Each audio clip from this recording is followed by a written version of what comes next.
మనకున్న విశ్వాస పరిమాణాన్ని బట్టి దేవుడు కార్యం చేస్తాడు. ఎంత విశ్వాసం కలిగి ఉంటే అంత కార్యం దేవుడు మన పట్ల చేస్తాడు.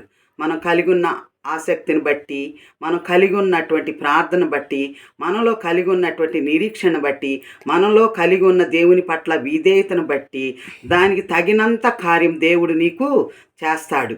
అయితే ప్రియ దేవుని బిడ్డలారా, ఇప్పుడు ఏ పరిమాణం కావాలి? దేవుడు ఈ దినాన నీకు ఒక అవకాశం ఇచ్చుచున్నాడు. ఏమని?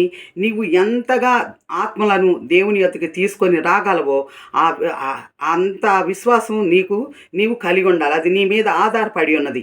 అంతేకాదు ప్రియ దేవుని బిడ్డలారా, కాబట్టి ఇప్పుడు నూతన సంవత్సరంలోకి వెళుతున్న మనము దేవునికి మరింత నమ్మకంగా ఉండాలి. అంటే ఎలా అంటే, దేవునికి ఇష్టమైనటువంటి వారిగా, ఆయన ఇష్టపడేలా, ఆయనకి నమ్మకంగా మనము ఉండాలి.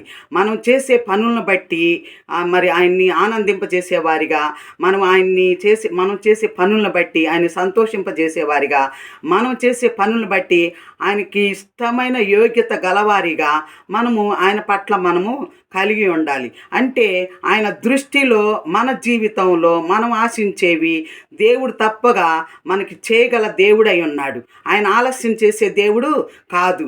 మరి ఈ సంవత్సరం అంతా దేవుడు మనల్ని ఎంతగానో కాచి కాపాడి భద్రపరిచి మరి మనల్ని పోషించి ఆయన ఆదరించి ఉన్నాడు. ఈ సంవత్సరం అంతా, సంవత్సరాది మొదలుకొని సంవత్సరాంతం వరకు దేవుడు మనల్ని కాపాడాడు.